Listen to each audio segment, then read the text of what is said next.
अस्सलाम वालेकुम व्यूअर्स, कैसे हैं आप? अल्लाह पाक आप सबको अपने हिफ्ज़ व अमान में रखे। मैं आपकी खिदमत में हाजिर हूँ फिर एक नए टॉपिक के साथ, एक नई वीडियो के साथ। आप मेरे बैकग्राउंड में एक आवाज़ सुन रहे हैं जो शायद किसी गाने की है, और मैंने जानबूझ के ये वीडियो जो है शुरू की है इसी के दरमियान, ताकि एक लाइव प्रूफ, ठीक है, मैं दे सकूं। मेरे टॉपिक के अकॉर्डिंग भी है, और मजमूई तौर पे भी मेरे टॉपिक जो मैं पिछले कई वीडियोस बनाई हैं, डाली हैं मैंने, वो भी इसी टॉपिक के साथ ही थी। तो ये एक्चुअली ये म्यूज़िक की जो है ये मेरे बिल्कुल नेबर में चल रहा है, वहाँ पे टेंट लगे हुए हैं और शादी हो रही है। और मेरी पिछली वीडियो अगर आप उसको देखें तो ज़रूर आपको पता चल जाएगा, और इसका लाइव प्रूफ आपको मिल जाएगा कि मैंने वो वीडियो जो है वो बनाई थी तो किस मकसद के तहत थी, वो क्या सही था या गलत था। बहरहाल चलते हैं आज की जो है वो अपनी वीडियो की जानिब। तो आपने एक लफ्ज़ सुना होगा यू टर्न, और मेरे थंबनेल में और मेरे टाइटल में भी आपने देखा होगा यू टर्न का जिक्र जो है मैंने किया है, और 3 यू टर्न वो जो है उसका मैंने हवाला दिया है कि जी 3 यू टर्न आपके लिए बड़ी अहमियत के हामिल है। तो ये यू टर्न्स जो हैं ये हमें अल्लाह की जानिब से मिलते हैं। ये सुन के आप हैरान ना होना, क्योंकि आपने गवर्नमेंट में और किसी को मुनाफिक साबित करना हो तो आप उसको ये कह रहे होते हैं यार ये यू टर्न बड़े लेता है। लेकिन अल्लाह पाक कम से कम आपको 3 यू टर्न जो है वो देते हैं पूरी ज़िंदगी में, पूरी लाइफ में। लेकिन हम लोग ज़्यादातर इसको जो है वो वेस्ट कर देते हैं। हमें पता ही नहीं है कि हमें ये कौन सा मौका मिला है, इसकी अहमियत क्या है, हमें इसमें करना क्या है, क्या नहीं करना, और क्या हमारे लिए बेहतर होगा और क्या नहीं होगा। चलते हैं अपने टर्न्स की जानिब। 3 you turns of your life. सबसे पहला यू टर्न, सबसे पहली आपको चांस मिलना, आपको वापस आने का मौका दिया जाना, वो है अल्लाह पाक की जानिब से आपकी शादी। जब इंसान की शादी होती है तो अल्लाह पाक की जानिब से वो इंसान को पहला मौका दिया जाता है कि आप वापस आ जाओ, जो आप पहली अपनी पिछली ज़िंदगी में, अपनी प्रीवियस लाइफ में कर चुके सो कर चुके, अब आओ, आ जाओ मेरी तरफ। ये पहला मौका है, और ये मौका हम अवेल कैसे करते हैं ये मैं गुजारिश करने की कोशिश करूँगा, और वेस्ट कैसे करते हैं इसके खुद ही सोच लेना आपने, उसके अपोजिट सोच के कि इसको हम वेस्ट कैसे कर रहे हैं। पहला मौका, जैसे कहा जी शादी। तो शादी आप जब करते हो उसके आप म्यूज़िक भी सुन रहे हो पीछे, और मेरी पिछली वीडियो ज़रूर देखिएगा ताकि आपको पता चले कि मैंने कहा क्या है, उसमें अथेंटिसिटी कितनी है और कितनी नहीं है। एनी हो, जब आप शादी करते हैं तो आप निकाह करते हैं, यानी निकाह वो यू टर्न है जब आप निकाह पे साइन करके जूं ही पेंसिल छोड़ते हैं तो सबसे पहला तोहफ़ा अल्लाह पाक की जानिब से दोनों को ये मिलता है कि आपके ज़िंदगी के आधे गुनाह जो है वो माफ़ कर दिए जाते हैं। निकाह के बाद एक दुआ होती है which is the actual U turn. निकाह के बाद एक दुआ जो आप करते हैं, जब आप हाथ उठाते हैं तो अल्लाह पाक की जानिब से आपकी ज़ुबान को आपकी लोहे तकदीर की कलम बना दिया जाता है। गौर से सुनिएगा, आपकी ज़ुबान को आप ही की तकदीर की लौ का कलम बना दिया जाता है। एक वो तकदीर थी जब आप मादरी रहम में थे तो फरिश्तों ने आके आपके गले में डाली लिख के, लेकिन उसका कलम जो है वो आज आपके हवाले किया गया कि ये लो, आज जो लिखना लिख लो, अपने हाथों से लिख लो, पिछला मिटा लो, अगला लिख लो। उस दुआ की अहमियत, उस दुआ का मकाम ये है जो आप बड़े आराम से 2 हाथ खड़े किए और लपेटे और मुबारकें लेनी शुरू कर दी और अल्लाह हाफिज़। प्लीज़ गौर करें इस पर कि वो दुआ जो है वो कितनी अहमियत की हामिल है, उससे आप क्या हासिल कर सकते हैं अपने फ्यूचर के लिए, अपनी पूरी नस्ल के लिए, सब कुछ आप अल्लाह पाक की खुशी से, मर्ज़ी से उस वक़्त हासिल कर सकते हैं। लेकिन मेजॉरिटी जो है वो उसको, मेरे ख़्याल में, मेरी दानिश में गलत हो सकता हूँ मैं, आप दुरुस्तगी कर सकते हैं मेरी कमेंट्स बॉक्स में, वो हम लोग वेस्ट करते हैं। उस दुआ का यहाँ तक मकाम है कि जब आप दुआ कर रहे होते हैं और आपके साथ गए हुए लोग, दोस्त अहबाब जो आपकी शादी में खुशी में शरीक होते हैं, उनकी दुआ आपकी वजह से कबूल हो रही होती है। ये है आपका मर्तबा उस वक्त। पहचाने इसको कि अल्लाह पाक ने आपको वो यू टर्न, वो मौका दिया तो कितना बड़ा है, और हम उसके साथ एक्चुअली करते क्या है।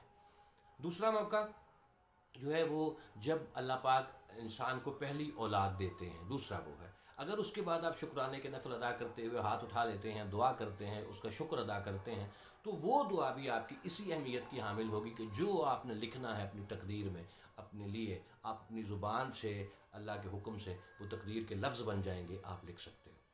तीसरा मौका है जी हज, विच इज़ कंडीशनल। वो इस्तात के साथ जुड़ा हुआ है, वो किसी को मिलता है किसी को नहीं मिलता, लेकिन कम अज़ कम ये पहले 2 मौके जो हैं वो अक्सरियत को मिल जाते हैं। लेकिन मौका मिलने के बावजूद हम उसको शायद अवेल नहीं करते, उसको वेस्ट कर देते हैं। ये वीडियो की आवाज़ जो बार वीडियो के दरमियान जो बार बार बैकएंड से आवाज़ आ रही है, ये बहुत बड़ा हमारे मुआशरे का इस वक्त प्रूफ है कि हम क्लेम क्या कर रहे हैं। अब ये शादी का क्लेम हो रहा है यहाँ पे, ये मेहंदी है जिसका मैंने पिछली वीडियो में जिक्र किया था। माजरत के साथ मुझे तकलीफ़ हो रही है इस चीज़ की। अब ये बंदा जो ये सारा अरेंज करके ये सारा कुछ कर रहा है, आप मुझे कमेंट बॉक्स में बताएं कि क्या ये शादी और वो सुन्नत जिसका ये क्लेम करके सारा कुछ कर रहे हैं, क्या ये उसी का है, उसी के अरेंजमेंट्स हैं, उसी के तकाजे हैं? क्या आप डांस करके डायरेक्ट नाउज़ुबिल्लाह नमाज पढ़ सकते हैं? नहीं, उसके लिए आपको वज़ू करना पड़ेगा, यानी उसके तकाज़ों को पूरा करना पड़ेगा। लेकिन यहाँ पे ये शादी हो रही है और आप बैकएंड पे मेरे जो है वो म्यूज़िक और गाने की आवाज़ आप सुन रहे हैं, और मैं ये जानबूझ के चलने दे रहा हूँ ताकि रियलाइजेशन हो कि एक्चुअल हमारे माशरे में शादी के नाम पे या निकाह के नाम पे ये हो क्या रहा है। थोड़ा सा गौर करें कि इर्द गिर्द जो आवाज़ आ रही है, मेरे घर में आ रही है, मेरे घर में माँ बहन है, आप लोगों के घर में माँ बहन है, क्या उनकी मौजूदगी में ये आवाज़ कानों में पड़ना कैसा लग रहा है?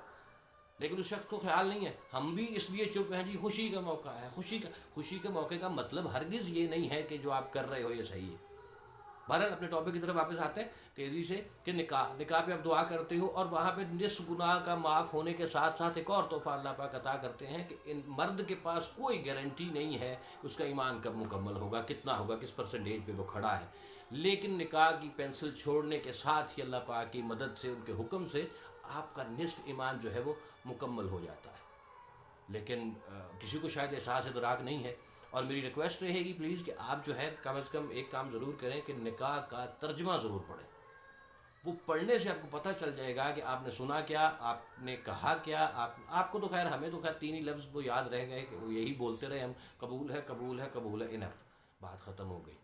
लेकिन ऐसा नहीं है। जब आप बातर्जुमा निकाह को सुनेंगे या अब भी पढ़ेंगे तो आपको एहसास होगा कि कितना प्यारा जो है वो मौका होता है और हम लोग उस वक़्त माज़रत के साथ वहाँ पे कर क्या रहे होते हैं।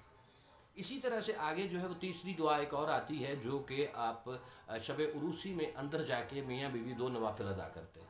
वो नवाफिल जो हैं वो भी शुक्राने के होते हैं। जिस तरह आपने हर उस शख्स को अपनी शादी में, अपनी खुशी में शरीक किया जो आपको अजीज़ था, सिमिलरली आपने तब जाके अल्लाह पाक का शुक्र अदा करना है जिसने ये खुशी अता की, उसको भी शामिल करना है ख़ुद ज़ुबान से बोल के। उसके बाद जो दुआ आप करते हैं वो भी बिल्कुल उसी तरह से लोहे महफूज, लोहे तकदीर की कलम बन जाती है। आप दोनों की ज़ुबान जो लिखना है, जो करना है लिख लें। लेकिन वहाँ पे भी अब मैं ज़्यादा डेप्थ में नहीं जाऊँगा, इसमें वीडियो बनाऊँगा इन छोटी छोटी चीज़ों पे इंशाल्लाह, ताकि मज़ीद अवेयरनेस, मज़ीद रियलाइजेशन जो है वो मैं करवा सकूँ।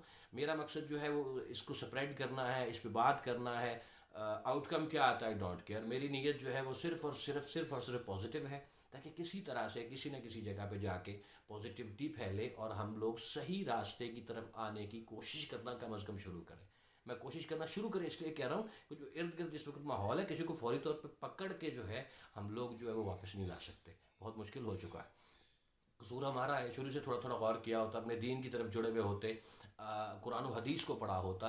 मैं यहाँ पे एक छोटा सा मैसेज छोड़ के आगे बढ़ता हूँ कि जिस तरह से नौजवान नस्ल हमारी जो है वो किसी गोरे को, किसी इंग्लिश को, मुहक्किक को, राइटर को कोड करती है, फ़लाँ ने ये कहा, फ़लाँ ने ये कहा। मेरे दोस्त, मेरे भाई, थोड़ा सा गौर करें। अगर आप उसको ट्रांसलेट इनटू उर्दू करेंगे तो आज़मा के देख लीजिएगा, आप देखेंगे कि वो हमारी हदीस, नबी पाक सल्लल्लाहु अलैहि वसल्लम का फरमान होगा, और उसको उसने अल्फाज को थोड़ा सा तब्दील करके, और ज़ुबान ऑटोमेटिकली तब्दील हो गई है, उसने इंग्लिश में राइट कर दिया, आपने पढ़ा, क्या बात है, क्या बात है। इसीलिए कहा कि ये पता ही नहीं था, ये मेरे घर की बात है, इसने सिर्फ अल्फाज को तब्दील किया है। तो प्लीज़ उस तरफ आएँ जो आपकी बुनियाद है। दूसरी चीज़, मेरे पास एक और चीज़ है, मैं साथ वो भी बताता चलूँ आपको कि एक बुक है मेरे पास जो मैं कहता हूँ कि हर शादीशुदा जो है वो उसको पढ़नी चाहिए, उसकी नज़रों से वो गुज़रनी चाहिए। बिलखुसूस वो नौजवान, वो यंग जनरेशन जो अभी अबाउट टू बी मैरिड है, शादी करने जा रहे हैं।